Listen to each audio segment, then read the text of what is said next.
Caitlin Clark keeps breaking records in this edition of As the WNBA turns, and the CBA negotiations have taken yet another negative turn. Here's the problem, though. I believe that the players are quietly acknowledging the truth about Caitlin Clark as the negotiations become increasingly bizarre. Watch this video and let me know if you agree, because I don't see anyone discussing it. First, let's discuss the CBA. The players have made yet another suggestion, and this one has resulted in mind-blowing headlines and sound bites.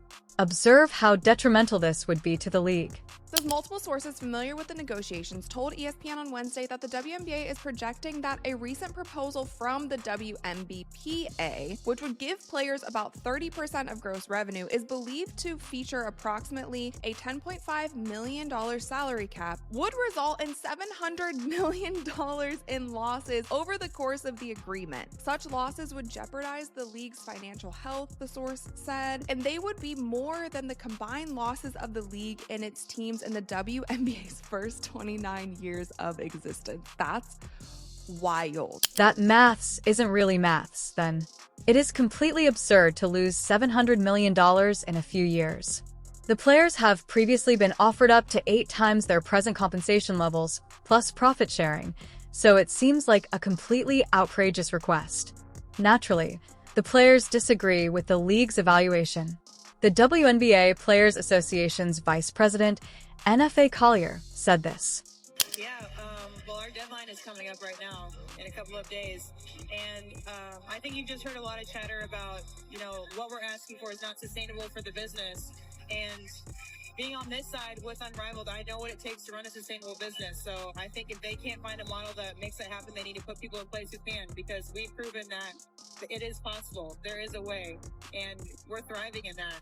And so I do think a deal's going to get done, but we're standing firm in what we believe in. We're not going to back down, and we can't take less. The sport has just grown too much. It would be a disservice to the people who came before us. So the work that we put in should take less than what we're owed. Now, supporters were not at all pleased with this.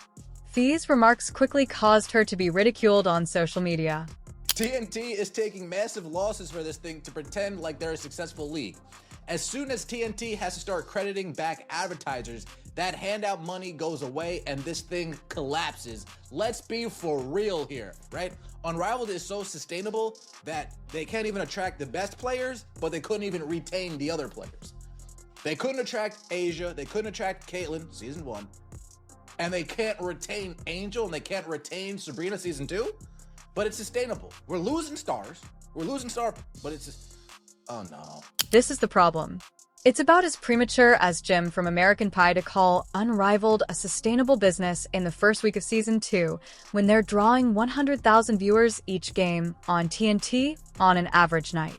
Additionally, a front office sports report claims that the league is actually having greater difficulties than they are disclosing.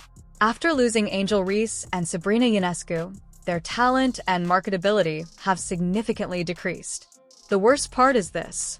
Players might easily defect to Project B, which is providing at least $2 million per season, as just 75% of their roster is even signed through the following season.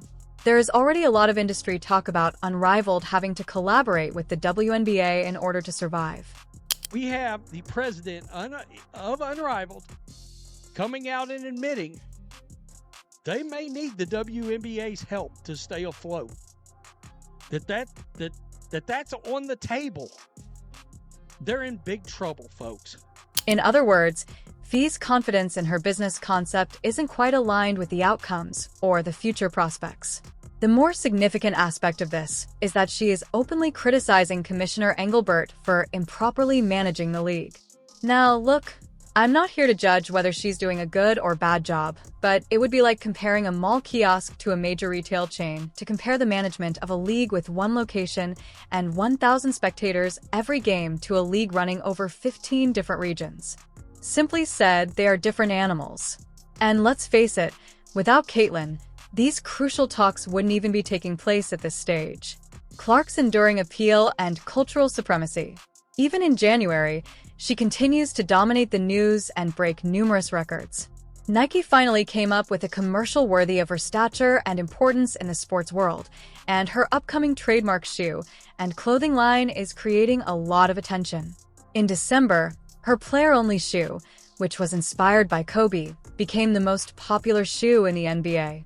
We recently discovered that her one-of-a-kind trading card went for $234,850, making it the second most costly women's sports card in history, only surpassed by a Serena Williams card, and the most expensive WNBA card ever sold.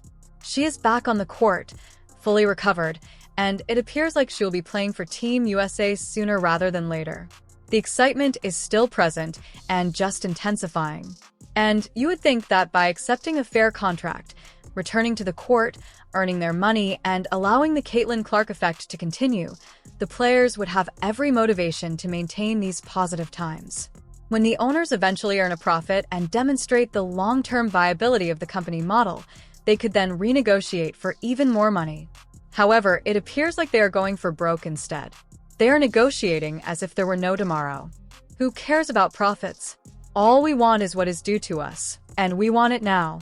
I truly want to hear your opinions on this viewpoint that I've been thinking about for a while, but haven't seen anybody else debate on social media. By using forceful negotiating strategies, the players are subtly acknowledging how important Caitlin Clark is to this league's overall future. This is the reason. Recall the mindset I discussed before, where people believe the players should just close a deal and let the Caitlin Clark effect continue to gain traction, enabling the league to increase revenue that is advantageous to all parties. What if the players realize that the Caitlin Clark effect isn't going to persist forever after learning their lesson from the previous season? They won't admit it to the public, but they are aware that without Caitlin, ratings and ticket sales plummeted. This was the most convincing evidence of the Caitlin Clark effect that we have ever witnessed. The numbers just cannot be disputed.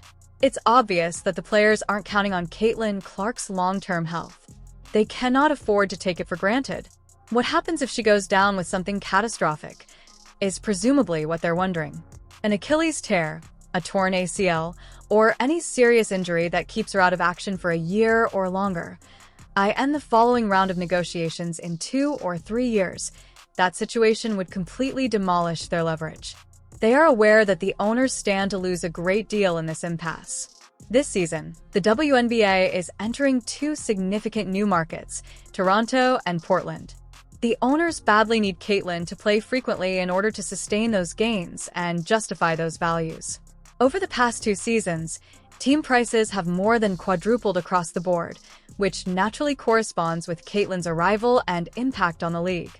Additionally, they will undoubtedly want to take advantage of that huge marketing opportunity as Caitlin's Nike signature shoe and clothing collection launches this spring, just before the start of the new season. For the owners, this is all about the big picture. In order to maximize their return on investment, Caitlin must remain front and center for at least the next 5 seasons.